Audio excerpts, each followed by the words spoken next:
하나님 말씀 신약성경 갈라디아 3장 1절 말씀입니다. 찾으신 줄 알고 봉독드리겠습니다. 신약성경 갈라디아 3장 1절 말씀입니다. 어리석도다 갈라디아 사람들아, 예수 그리스도께서 십자가에 못 박히신 것이 너희 눈앞에 밝히 보이거늘 누가 너희를 꾀더냐?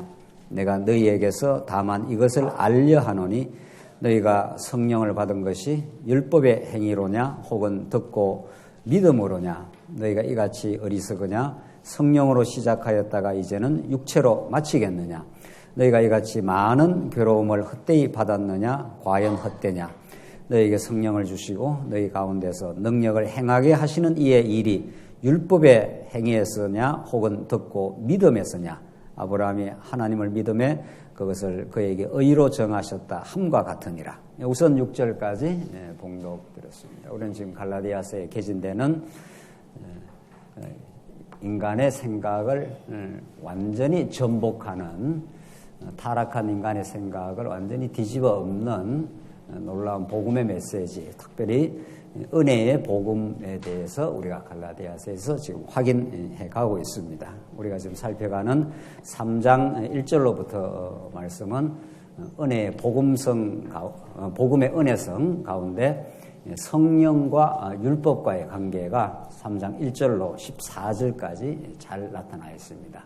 내가 성령을 받은 것, 우리가 예수 믿는 사람에게 가장 놀라운 축복은 이 땅에 복음으로 예수가 오신 것도 놀라운 복이지만은 성령을 하나님께서 약속대로 보내주셔서 역사 가운데 예수 그리스도라는 그 복음 진리를 믿고 깨달을 수 있도록 진리의 성령을 보내주신 것, 이것처럼 우리가 중요한 사건도 없습니다.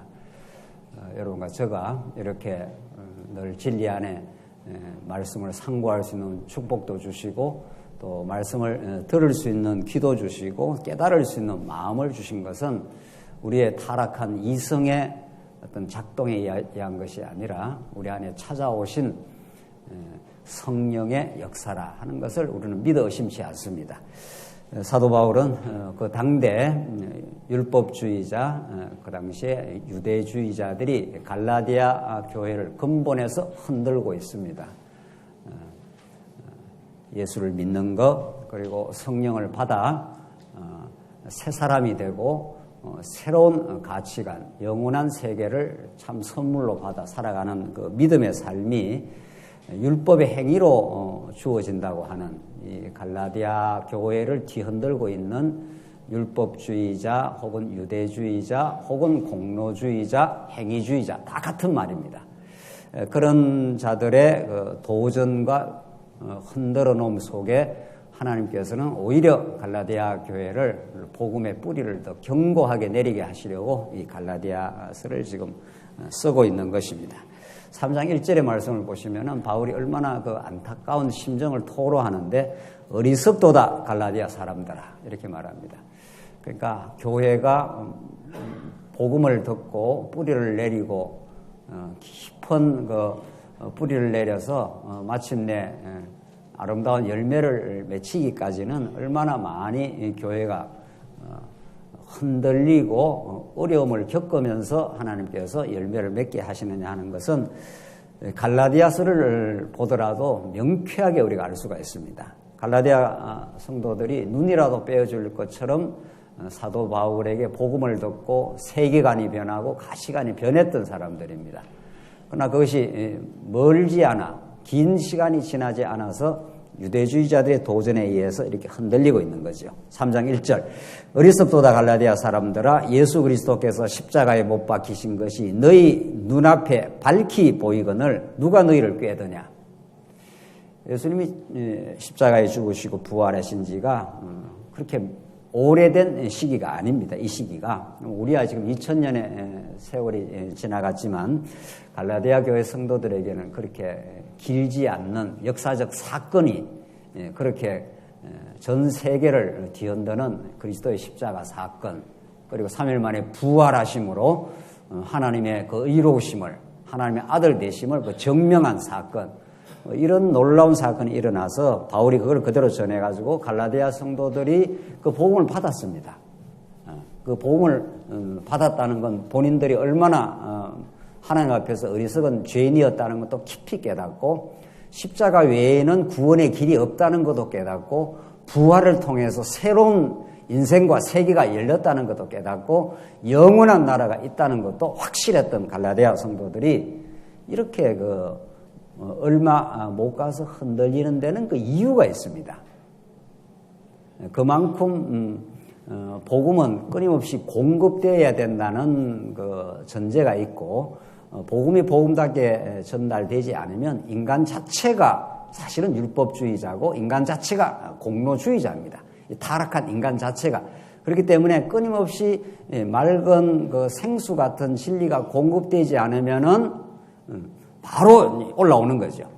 이 갈라디아 교회가 그랬고 거기에 이제 거짓 선생들이 침투해가지고 너희들이 예수를 믿음만으로는 안 된다. 할례를 지켜야 된다.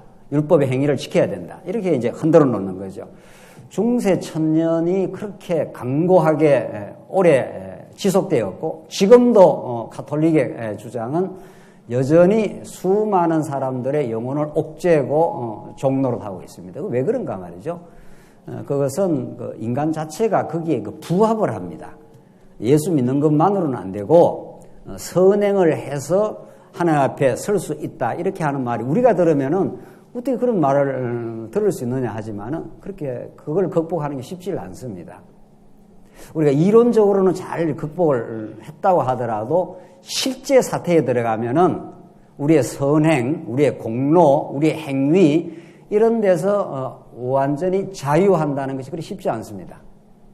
갈라디아 교인들이 이렇게 사도 바울이 그 정확한 정통적인 복음을 전해서 그렇게 믿었지만 얼마 가지 않아서 다시 유대주의에 감염이 되고 공로주의, 행위주의로 벗어났다는 것은 그것은 우리가 예의주시해야 될 내용이지 갈라디아 교회 성도들이 이렇게 어리석어 그렇게 복음을 듣고 나서도 거기에 넘어가 그런 간단한 문제가 아닙니다. 그렇게 간단한 문제라면 하나님이 이렇게 갈라디아서를 써가지고 오고 오는 우리들에게 전달할 이유가 없습니다.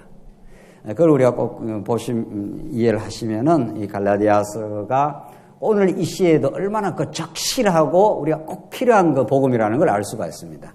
2절 보시면 내가 너희에게서 다만 이것을 알려 하노니 너희가 성령을 받은 것이 율법의 행위로냐 혹은 듣고 믿음으로냐. 이제 바울이 이제 명제를 던집니다. 성령을 받은 것 이것이 우리 예수 믿는 사람한테 더 없는 축복이고 놀라운 이제 가치인데 그것이 율법의 행위로 된 것이냐 듣고 믿음으로 말미암은 것이냐 하는 거죠. 예수 그리스도가 언약대로 이 땅에 찾아오셔서 십자가에 언약대로 죽으시고 언약대로 부활하심이 복음의 핵심입니다. 그런데 이것이 복음의 핵심이기도 하지만 사실은 예수님이 다시 부활 성천하여 하나님의 뜻을 따라서 성령을 보내주신 것 우리 서두에도 말씀을 드렸습니다만 이게 역사적 사건 아닙니까? 2000년 전에 역사 가운데 예수님이 실제로 죽으시고 3일 만에 실제로 부활했습니다. 그래서 제자들이 직접 부활한 예수를 만났지 않습니까? 그런데 놀라운 사실은 직접 보고 사실은 믿기도 했지만은 성경이 가르치는 바는 너희가 보고서 믿느냐 보지 않고 믿는 것이 더 복되다. 그렇게 이미 말씀한 것처럼 여러분과 저는 예수님의 역사적 사건을 실제로 이렇게 본 건 아닙니다. 제자들은 보고 보았고 만졌고 그에게 직접 들어서 하나님의 살아계심을 깨달았지만은 그렇게 하나님께서 우리에게 깨닫게 하는 건 아니죠. 그거는 구약의 언약을 역사적인 실정으로 우리에게 성경을 이렇게 오고 오는 세대에게 기록하게 하기 위해서 예수님이 이 땅에 오셔서 그걸 진리를 확정한 사건이지만은 예수님 계속 이 땅에 계시는 건 아니잖아요. 그러니까 예수님 부활 성천을 하시고 이제 우리에게 오고 오는 세대에게 진리의 세계를 깨닫게 하기 위해서 성령을 보내주신 거죠. 그래서 우리는 지금 예수를 실제로 봐서 믿는 게 아니라 하나님의 말씀을 통해서 깨닫고 믿어지고 본 것보다 더 확실하게 이제 믿을 수 있도록 하나님께 그렇게 이제 해 가시는 거죠. 그래서 이 성령의 오심, 이제 오순절주의자들이 이제 성령 오심을 굉장히 이제 강조를 많이 했습니다. 왜냐하면은 2000년 교회사에서 그리스도 중심이라고 하는 500년 전통의 우리 개혁 신학이 그리스도 중심의 신학을 많이 가르치지 않습니까? 그러니까 우리도 사실은 그리스도 중심인 거죠. 그리스도를 통해서 하나님 여호와를 아는 거니까. 근데 500년 동안 그리스도 중심의 신학이라는 것은 구속 중심의 그리스도인 거죠. 우리는 구속을 포함한 그리스도 중심, 이 그리스도를 통해서 하나님의 존재와 그 속성을 이제 드러내는 거, 그게 포괄적인 성경의 이제 가르침이니까. 그래서 너무 구속 중심의 그리스도 사건에 집중되어서 복음을 좀 축소를 한 겁니다. 500년 개신교가, 개혁신학이. 그러다 보니까 성령에 대해서 그렇게 충분히 그 강조가 안 된 거죠. 왜냐하면 그리스도 중심의 신학이니까. 그러니까 우리는 하나님 여호와 중심, 하나님의 그 살아계심과 그 하나님의 존재 자체가 성경에서 가르쳐 주는 거니까 그 하나님을 하나님들께 알게 하기 위해서 언약대로 그리스도를 보내주신 거죠. 우리는 다 그게 종합적으로 연결이 되죠. 그리스도가 너무도 중요해요, 우리는. 그런데 2000년 전에 오신 예수 그리스도를 우리가 믿음으로 그렇게 실제로 알고 그 믿음이 우리에게 내면화되도록 사도 바울의 표현대로 하면 신비에 쓰여지는, 그러니까 뭐 예수가 십자가에 죽었대가 아니라 그렇게 죽으시고 부활하신 것이 나의 가치가 되도록 그렇게 우리가 믿어지도록 하는 분이 성령 하나님이세요. 그래서 성령이 오순절날 오시지 않았으면 제자들이 예수님하고 같이 다녔기도 했지 않습니까? 예수님의 직접 말씀을 듣기도 했지 않았어요? 내가 조금 있으면 죽는다. 그리고 내가 3일 만에 살아날 것이다. 이렇게 해도 제자들에게는 그 귓전으로만 들리지 그것이 신비에 새겨져서 맞아. 이것이 내 인생의 가치고 이것이 복음이고 이것이 영원한 진리야. 이렇게 믿어지질 않은 거죠. 그러니까 예수님 십자가에 돌아가셔서 도망을 친 거죠. 그러니까 성경은 그걸 잘 이렇게 보여주고 있는 거죠. 그러니까 인간의 어떤 경험, 어떤 이성적인 그런 예리함, 논리적인 무슨 설명 그것으로 믿어지는 게 아니라는 겁니다. 그건 전부 도구라는 거죠. 성경이 논리적으로 잘 돼 있다고 해서 성경 하나님 잘 믿어지는 것도 아닙니다. 그래서 잘 돼 있기 때문에 성경이 언약 성취로 돼 있구나. 이렇게 돼 있다고 진짜 하나님이 믿어져서 범사의 하나님을 인정하는 건 또 별개의 문제예요. 그렇게 성경이 잘 되어 있는 그것이 정말 믿어지고 그것이 내 삶의 가치가 되고 정말 마음의 확신으로 다가오고 그래서 이 땅의 어떤 가치에도 휘둘리지 아니하고 이 세상에 그 가치들 있잖아요. 돈이다 명예다 권력이다 하는 그 가치들. 그것들이 이 땅에 사는 동안 필요한 가치이다 하긴 하지만은 우리들한테 영원한 가치는 아닌 거잖아요. 그게 우리의 목적도 아닌 거고 다 그냥 하나님이 배우기 위한 수단들인데 그게 정말 믿어져서 자기화되는 데는 돌비에 새긴 법이 아니라 신비에 새긴 성령이 찾아서 새 언약으로 찾아오셔서 우리 안에 깨달음을 주셔야 된다는 거예요. 그렇게 성령을 받는 것이 우리에게는 예수가 온 것과 동등한 가치가 있다는 거죠.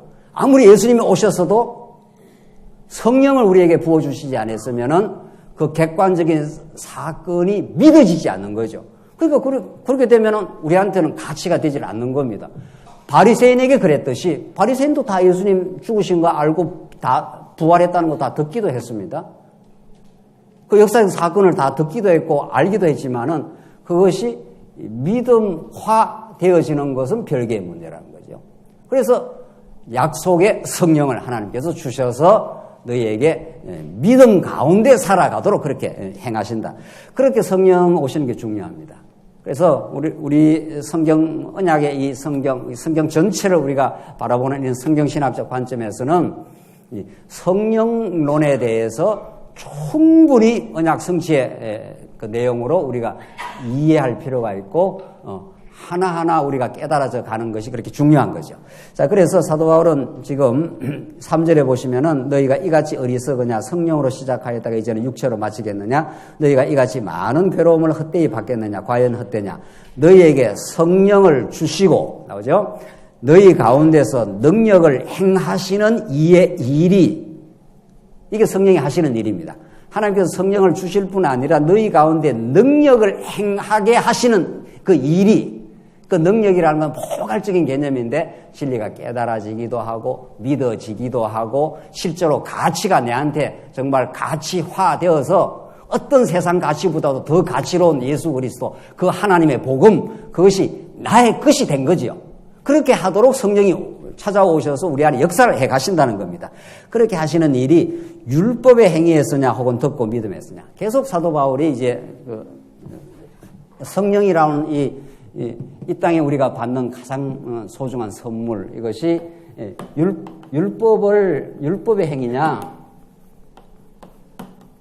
듣고 믿음으로 말미암으냐 이게 아니라 사도 바울은 이것에 듣고 하나님께서 말씀을 듣게 하시고 믿게 하셔서 성령이 오심을 우리가 깨닫기도 하고 성령의 그 풍성한 은사를 누릴 수 있도록 그렇게 하셨다는 거죠.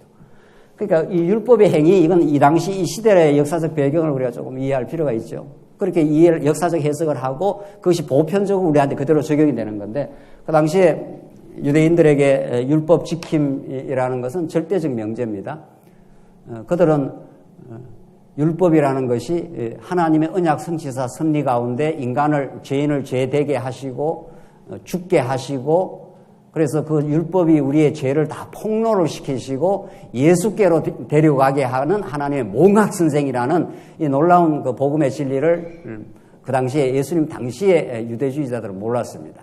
그래서 그 율법의 행위, 율법을 자기가 지킬 수 있다는 가정하에서 자꾸 이렇게 행동을 하는 거죠. 이것도 지켜보고 저것도 지켜보고 안식일도 지키고 11조도 지키고 이렇게 했다는 겁니다.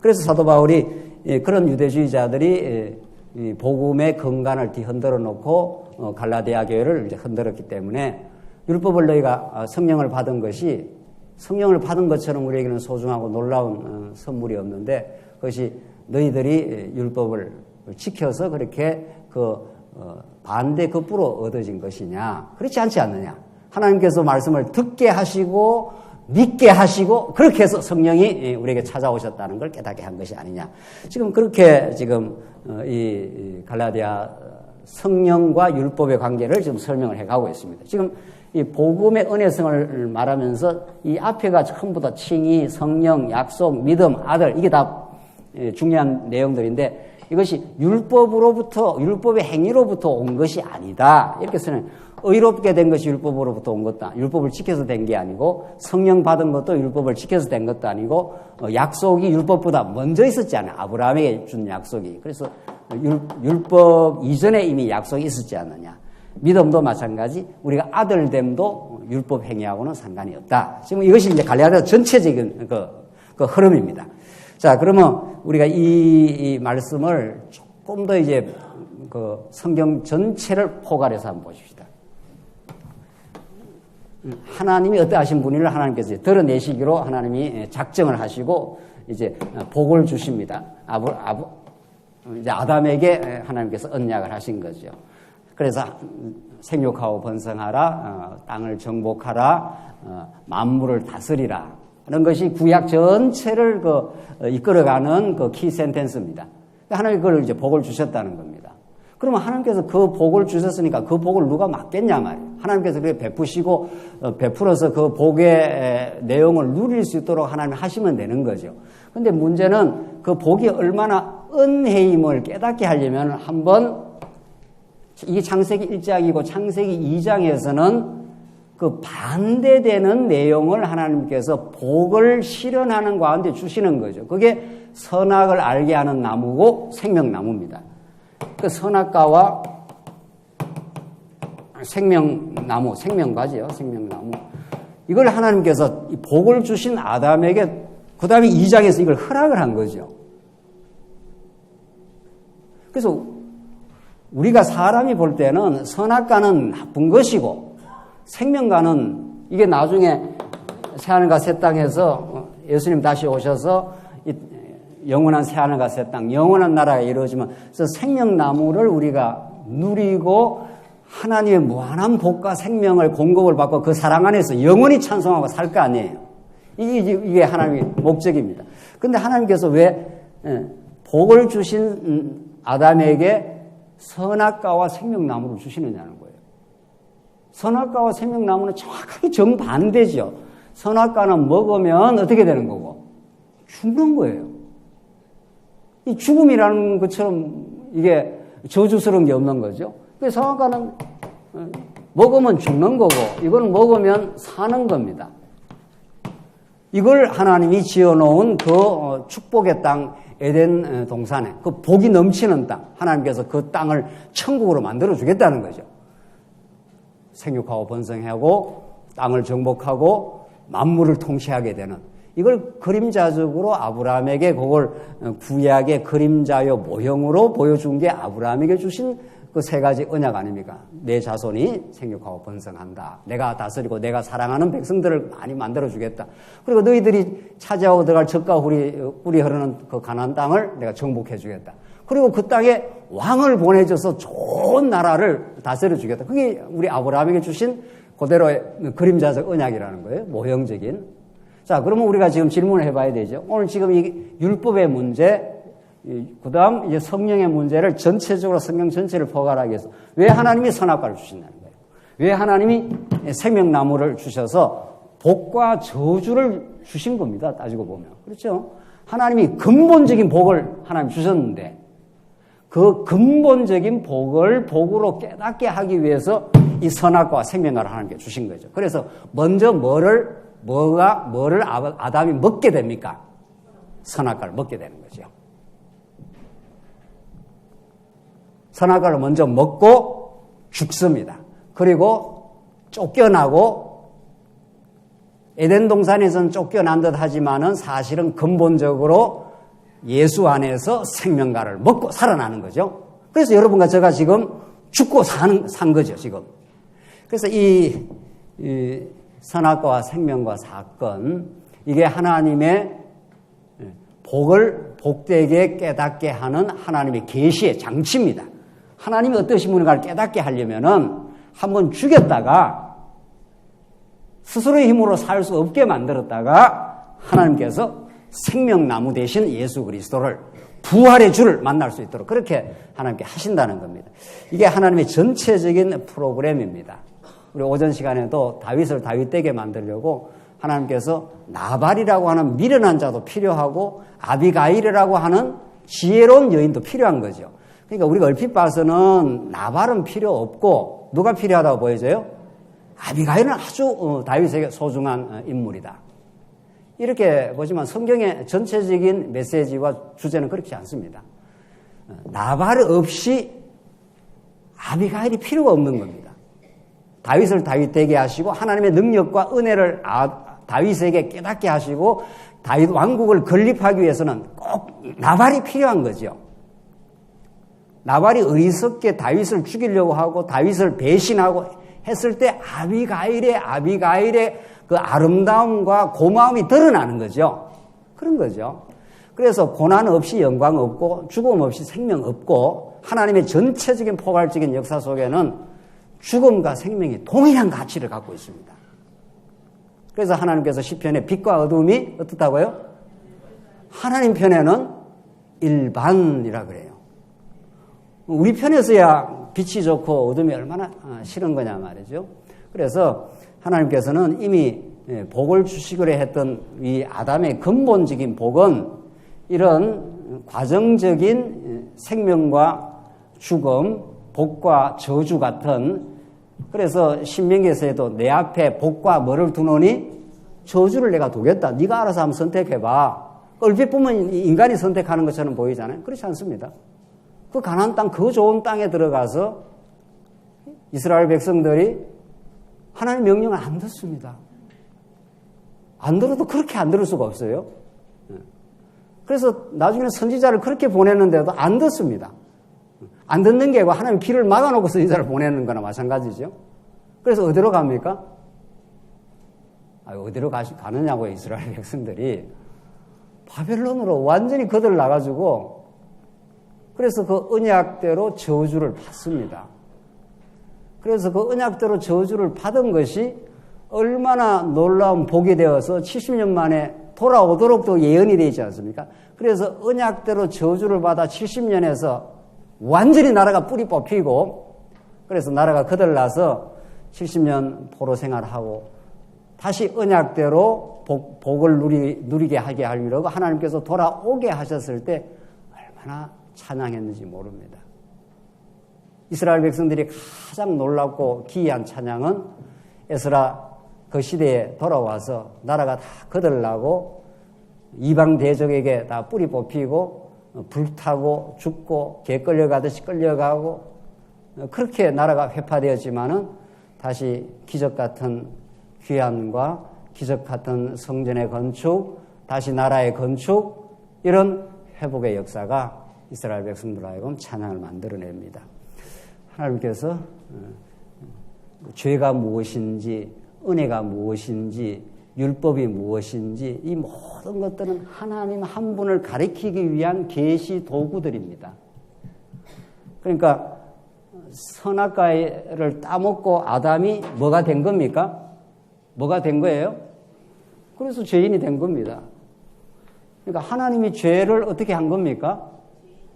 네. 선악과라는 율법을 통해서 아담이 뭐가 된 겁니까? 죄인이 된 거죠. 그 죄가 발생이 된 거죠. 누구의 계획에 의해서? 여러분이 이야기하신 겁니다. 정확하게 여러분이 이야기하신 거예요.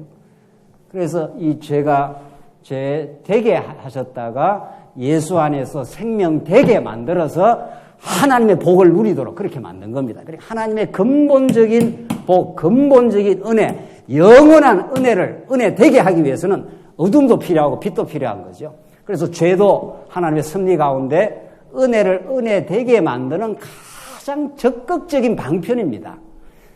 이게 얼마나 이방 종교와 다른지 모릅니다. 그래서 기독교는 복음인 겁니다. 그래서 복음은 우리가 얼마나 죄라는 것이 나쁜 거야. 죄라는 것이 우리를 고통스럽게 하는 겁니다. 죄 때문에 우리가 범죄도 하고 죄 때문에 갈등도 하고 온갖 것을 겪습니다. 그 모든 것들을 하나님께서 하시는 이유는 죄를 온전히 정리해 주시고 언약대로 십자가를 통해서 보여주시는 그 하나님의 놀라운 은혜 되게 하기 위한 하나님의 섭리가 선악과와 생명나무에 숨겨져 있고 그것이 십자가와 부활을 통해서 드러나고 우리에게는 성령을 통해서 그게 깨달아지는 거죠. 아하, 그랬구나 이렇게 깨달아가는 거죠. 그래서 우리는 죄를 없이 하는 게 아니고 우리가 얼마나 죄인 되었던가를 깨닫게 되고 십자가를 바라보게 되고 부활의 주를 바라보게 되고 지금 우리가 지금 갈라디아에서 말하는 성령을 받은 것이 이런 말이죠. 성령을 받아서 이 모든 지나온 세월들, 이 역사의 비밀들, 왜 하나님께서 선악과를 주시고 생명과를 주셨는지, 왜 하나님께서 죄를 작정해 놓으시고 십자가를 허락하셨는지, 지금 성령을 통해서 이 모든 것을 깨닫게 되었는지, 지금도 그 역사는 계속 지금 진행 중입니다.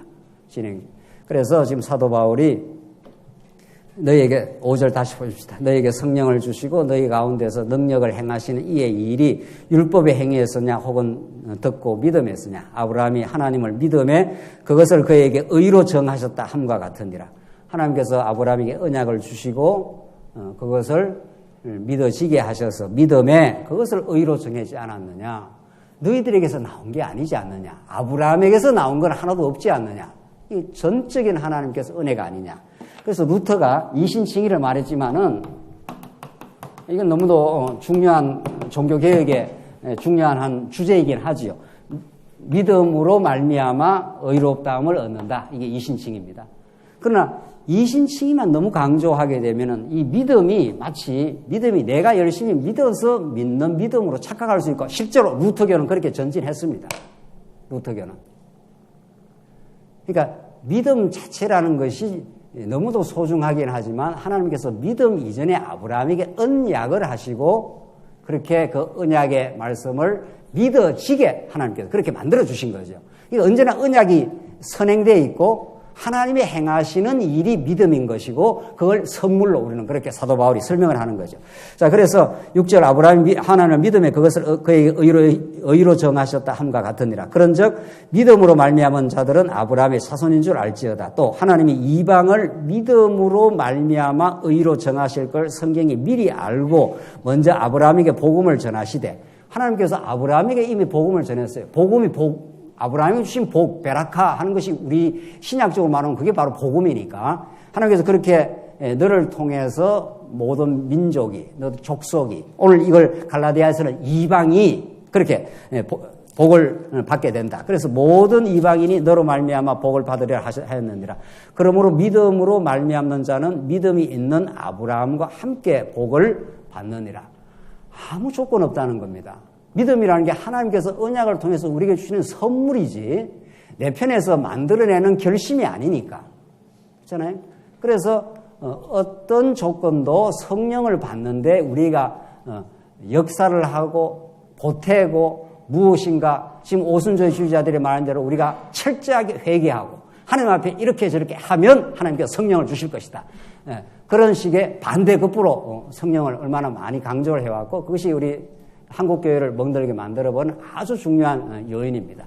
그러나 우리가 그렇게 해서 소중하게 생각하는 성령의 성취, 우리 신약 전체가 성령께서 예수는 그리스도 되심, 성령께서 깨닫게 하는 영원한 나라의 그 비밀, 이게 성령이 하시는 일인데 이 성령이 오시는 것이 우리 인간 편에서 어떤 율법을 행해서 이렇게 오게 된 거냐?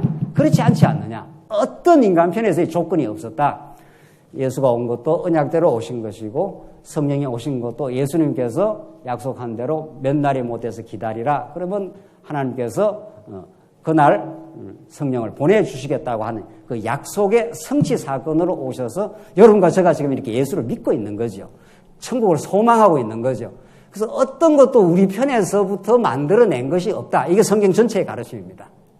그래서 한마디로 은혜다 하는 것이 지금 갈라디아서의 주된 논지인 거죠. 그걸 여러 각도에서 지금 설명을 지금 해나가고 있는 거죠. 그래서 이 성령의 약속을 다시 한번 다른 각도에서 바울이 10절에 설명을 하는데 무릇 율법 행위에 속한 자들은 저주 아래에 있나니 율법의 행위에 속한 자들은 저주 아래에 있나니 기록된 바 누구든지 율법책에 기록된 대로 모든 일을 항상 행하지 아니하는 자는 저주 아래에 있는 자라 하였습니다. 자꾸 그 당시 유대주의자들이 율법 오늘도 그래요. 제가 얼마 전에 논문을 보고 왔는데 논문을 쓰면서 아직도 우리에게 율법을 지켜야 하는가? 이게 논문 질문이 그렇게 돼 있어요. 그 율법을 조항조항을 지킬 필요는 없지만은 율법의 정신은 우리가 지켜야 된다. 이게 500년 루터와 칼빈이 말하노라도 지금까지도 그렇게 강조된 율법관입니다. 율법의 조항조항을 지키려고 하니까 너무 율법주의처럼 냄새가 나니까 율법 조항조항을 지키는 건 아니지만 율법의 정신은 우리가 지켜야 된다는 게 그렇지 않습니다. 율법의 정신은 우리를 죽이는 겁니다. 사도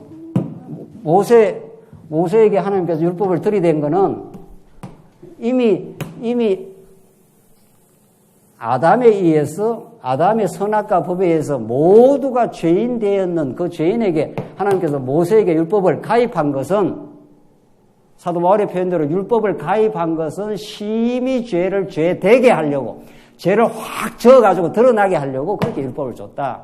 그 이스라엘 백성도 율법 하나도 못 지킵니다. 조금도 못 지킵니다.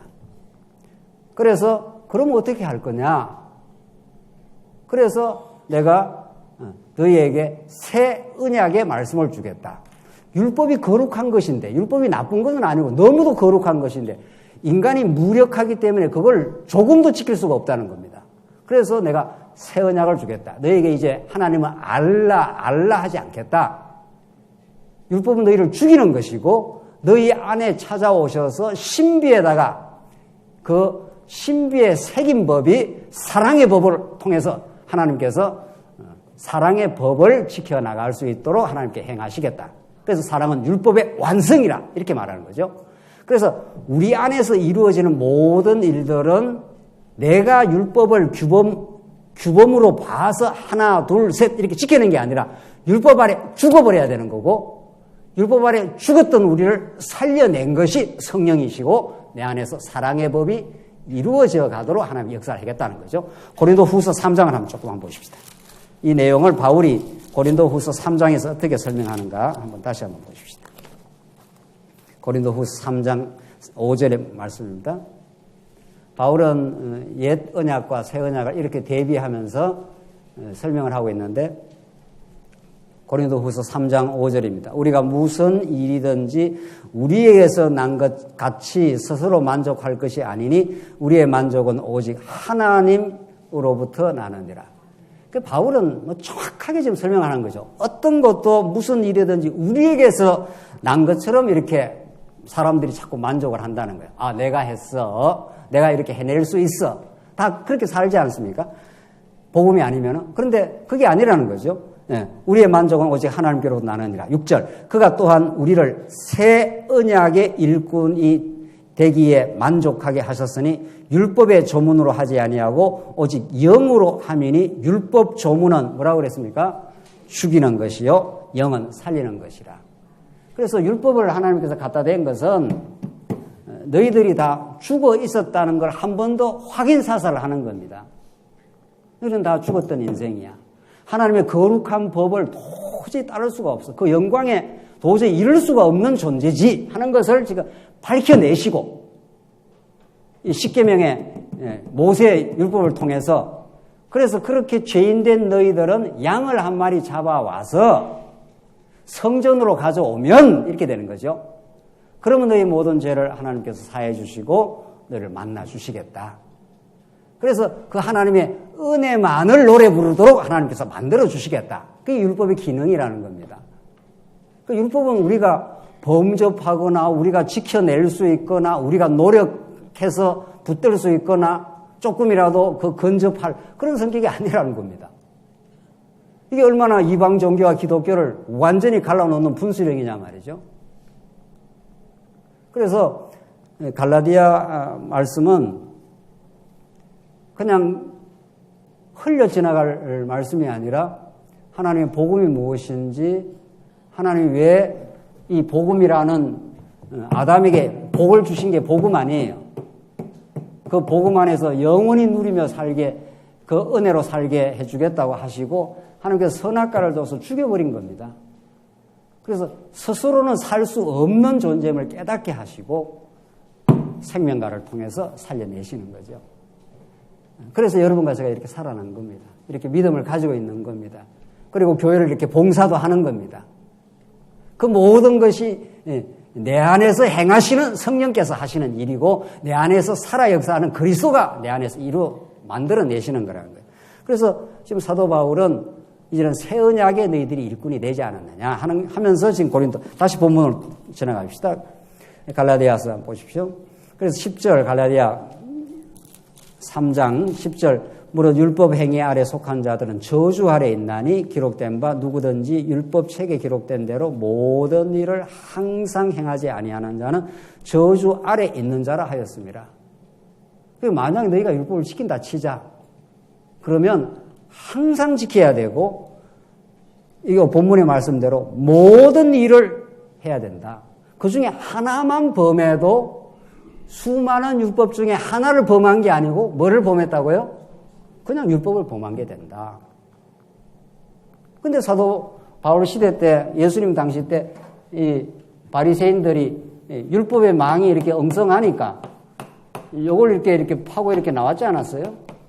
내가 율법을 지켰다, 안식일을 지켰다 이렇게 이 율법의 이 망이라는 건 우리를 이렇게 죄인으로 덮는 망인데 이 율법의 망을 이렇게 빠져나와가지고 바리새인들이 하나님 앞에서 내가 안식일도 꼬박꼬박 지키고 11조도 꼬박꼬박 했나이다 이러니까 예수님이 내가 이제 율법을 어떻게 만들어버리겠다는 거예요.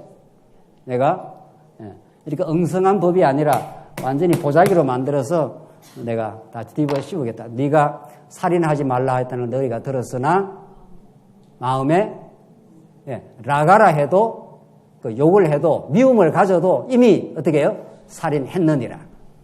그 예수님의 완전케 한 법을 누가 벗어나느냐는 거예요. 내가 여자를 보고 음욕을 품는 자마다 범죄했지만은 간음하지 말라 했잖아. 네가 음욕만 품어도 어떻게 해요? 이미 간음했느니라. 이 완전케 한 이 예수님의 법에 몽땅 걸리는 거죠. 아담 타락한 모든 인류가 걸리는 거죠. 그렇게 만들어 놓고 인간이 해결 없음입니다.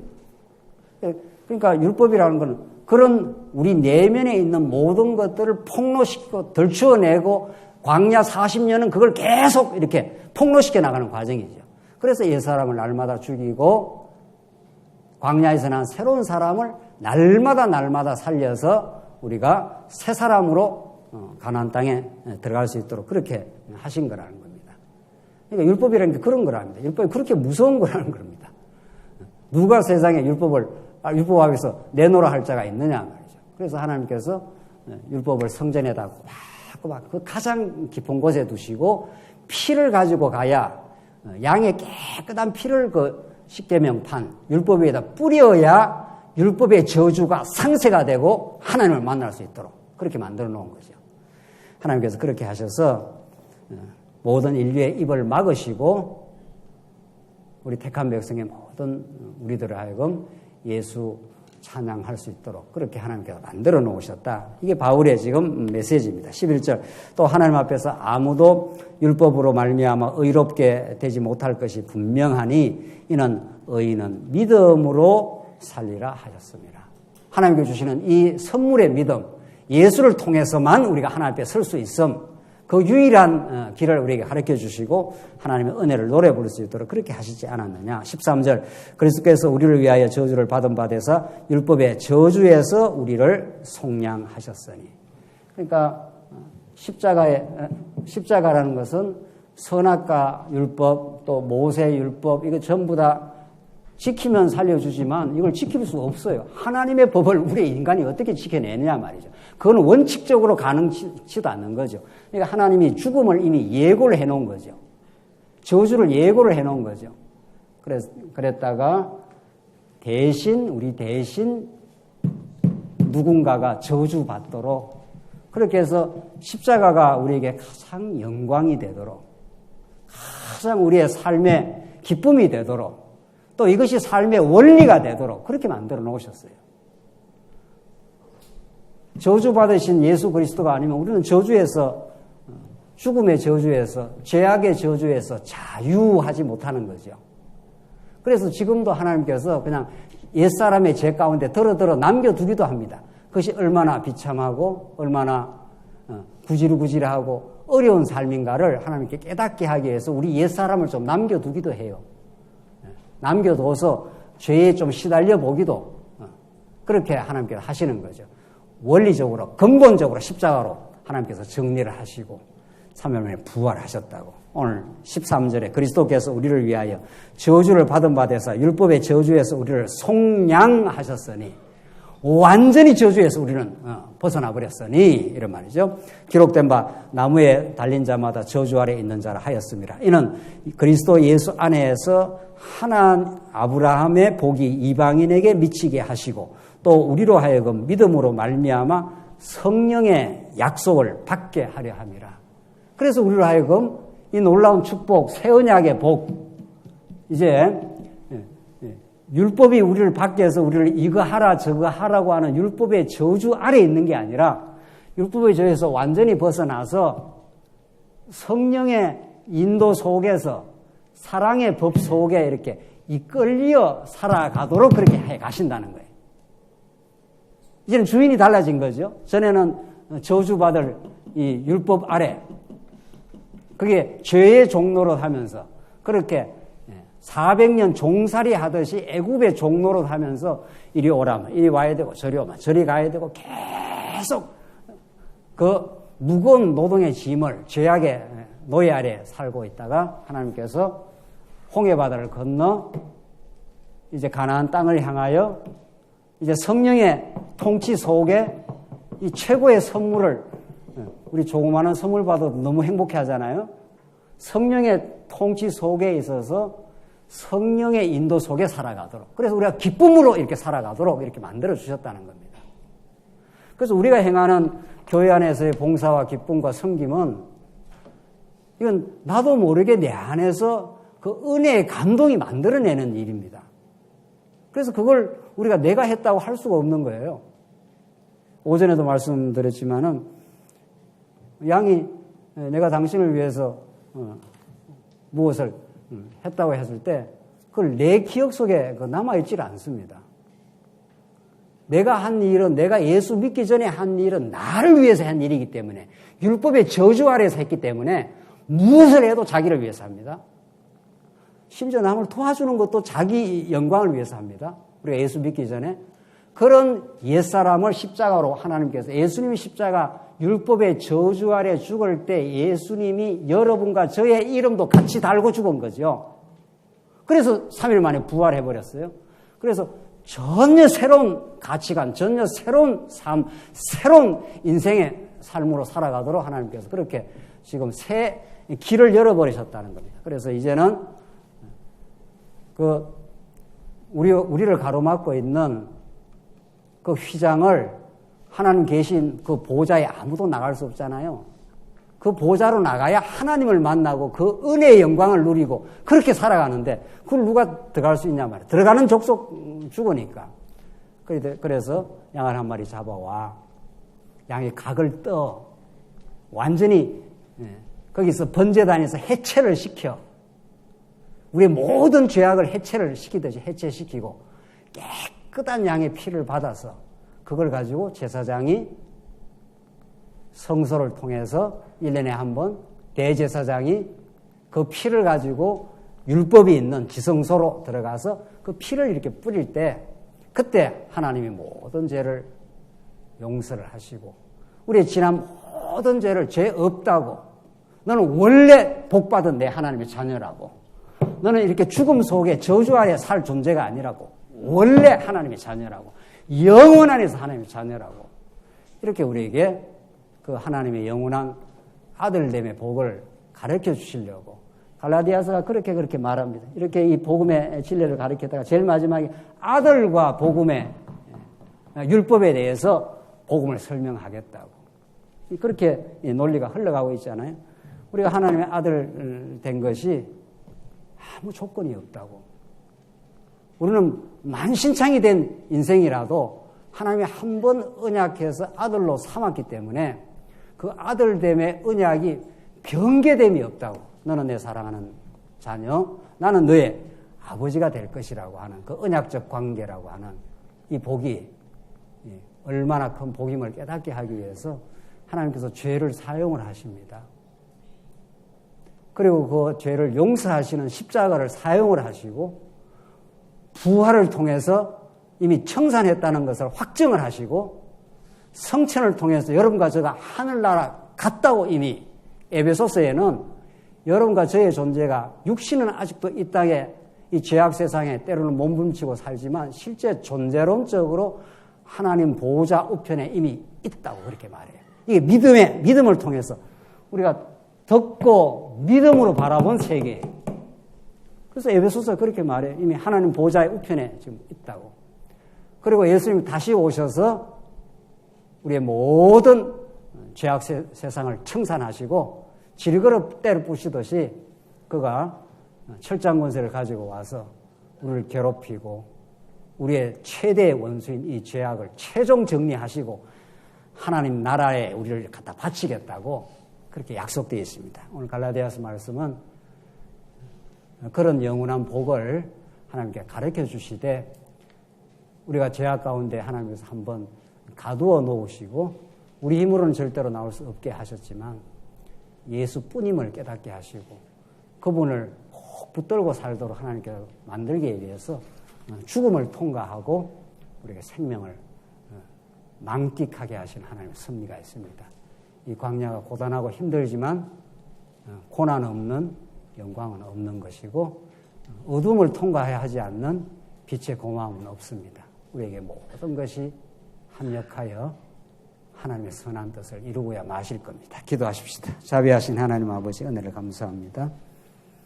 하나님의 영원한 복을 우리에게 가르쳐 주시기 위해서 이 땅에 죄를 허락하시고 우리가 몸부림의 세월을 보내게도 하시지만 이제 예수를 꼭 붙들게 하시고 우리가 그리스도를 믿어 성령의 약속 속에 있게 하셔서 참으로 감사합니다. 그 진리가 우리를 자유케 하시고 그 은혜를 우리가 빼앗기지 않도록 우리를 말씀으로 붙들어 주시옵소서. 예수님 이름으로 기도하옵나이다. 아멘.